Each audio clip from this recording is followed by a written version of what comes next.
Welcome to the Defense and Aerospace Report. I'm Vago Muradian, up on Capitol Hill at the conclusion of an Amphibious Warship Industrial Base Coalition breakfast, and we're honored to have with us the 37th Commandant of the United States Marine Corps, General Robert Neller. Sir, thanks for joining us. Thank you. Good to see you.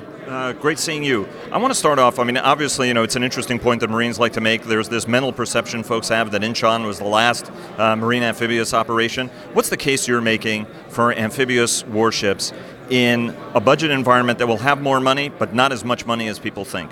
Well, I think when you look at the capability that you get with an amphibious platform, with embarked landing force, with aviation, intelligence, medical, logistics, a landing force, able to operate across the range of military operations from the low end, HADR, NEO, all the way up to major regional conflict. I think it's kind of speaks for itself, in that you've got a platform that can work all the way across, and there's very few capabilities that can say that and then demonstrate it historically since Incheon. We know there's been at least 80 legitimate amphibious operations. Maybe not the forcible entry that you saw at Incheon, but clearly the capability is there. So I think it speaks for itself, but we have to go out and explain to people what we do, and that's what we're there to do for the nation. How many ships do you need, and how many more ships do you need? How many more ships are you likely to get? Well, I don't know what we're likely to get. Right now the plan is for 34. The call in certain areas is up to 38. The minimum requirement that both the CNO and the Commandant of the Marine Corps and the Secretary of the Navy have signed up for is 38 amphibious ships. Let me ask you about forcible entry. There are those who say that given the advent of guided rockets, mortar, precision munitions, especially in the hands of adversaries, it's pushing the Marine Force further and further out to sea, and it also makes the prospect of a forced entry operation something that's very, very dangerous. What are some of the changes you're making so that the Marine Corps can maintain this centerpiece capability? Well, it's always been dangerous. If you're that's part of why it's called forcible entry. So the capabilities of weapon systems, long-range precision, have complicated the battle space, but that's also the same capabilities we have. So you've got to expose yourself to engage, and so then you become targetable. So the depth and breadth of the battlefield is bigger than it ever was, but you can't be everywhere. So part of it is finding where the enemy is and where they're not, trying to make penetration along that point, look for the gaps in their defense, avoid the surfaces, and so there's ways to do this, and that's what we're trying to get after in our training and the development of our force.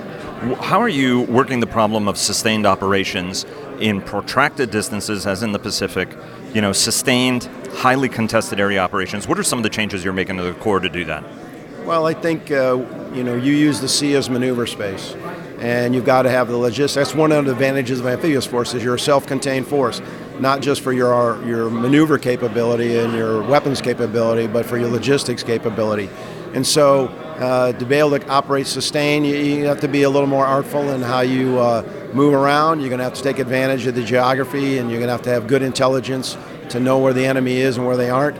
And so the battlefield, the depth and breadth of the battlefield has gotten much, much bigger, and I think we've got to have capabilities and training that make us think about that. The world's changed. We used to think about air, land, and sea. Now we think about air, land, sea, space, and cyber information. And so the ability to sail undetected, undisclosed, like we may have done another, 50, 60, 70 years ago, is probably not going to happen. So then the question is, how do you mask your movement? How do you hide your signature? How do you make the enemy raise theirs? Because if you can mask yours and make them raise theirs, they can be seen and you can be not, and you will not, and you gain an advantage. F-35 obviously coming into the force. The aircraft is in Iwakuni. At the risk of giving you a free advertisement for the F-35B, how game-changing a capability is that going to be for the Marine Corps and the Joint Force? I don't think we know yet entirely. We're still, we fielded this airplane to try to get out and learn and build and learn and build. And so I think we're excited about what we've seen, about the fact that just the stealth capability of fifth generation, but it's more than that. It's the networking, it's the ability to make everybody else around it, how to help it, how it helps other weapons systems employ themselves better. So I'm not going to get into the details, but I think it's for us, it's a very exciting opportunity. And the idea of the airplane is not just that it's an airplane that can be stealthy and penetrate air defenses, but it's going to make the entire force better. Ship-to-Shore Connector, you talked about unmanned systems. What are some of the innovative concepts you guys are looking at to make that ship-to-shore connection more efficient and safer for Marines in a combat environment? Well, we're talking to a lot of different people. We're looking for vendors that have, there's a lot of commercial conveyances out there. It's like ships that go out to service oil derricks or different types of platforms that carry supplies and logistics. Some of them are manned, some of them are not.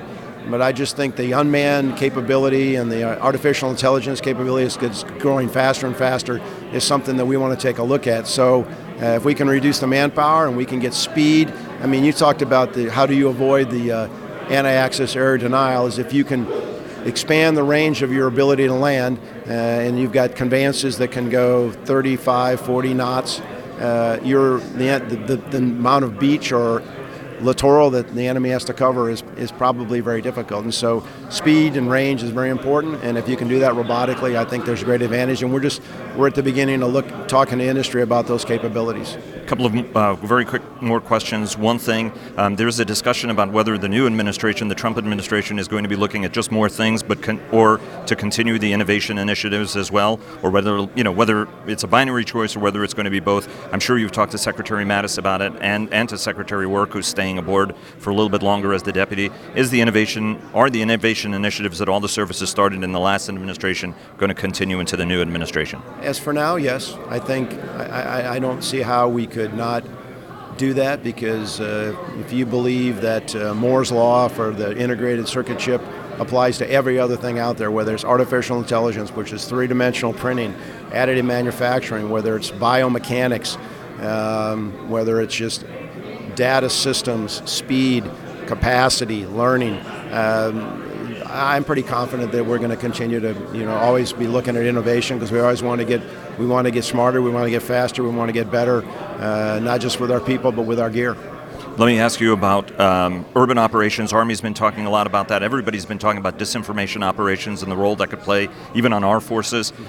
Talk to us a little bit about what you're doing on both of those fronts, and I have one follow-up after that. We've written a lot about what we consider the future operating environment, which is mega cities along the littorals.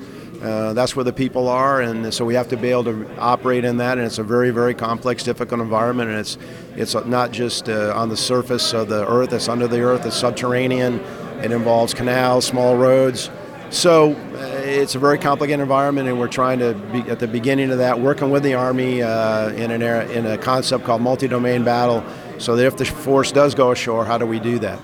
And on the budget, it looks like there's going to be more money. Do you think there's going to be a lot more money or a little bit more money? I'm not going to speculate on. I mean, the Secretary's been very clear that we'll provide what we think are our most urgent needs, particularly to reestablish or improve the readiness of the force, and that whatever we get, we're going to spend it wisely, prudently, smartly, efficiently, and that's where we're going to go. So whatever the Congress of the United States decides to provide, we'll make the best use of it and continue to give the nation the force that it needs. What are the top three priorities you've got? Aviation readiness probably be at the top. Flight hour programs, parts and spares for not just aviation, but for ground equipment. And then if we could accelerate the acquisition of some systems like Joint Light Tactical Vehicle. The gear we're running, we've been running it hard. It's being well maintained, but the Marines are really working hard to do that, and we need to recapitalize the force. Sir, thanks very, very much. Really appreciate it. Thank you.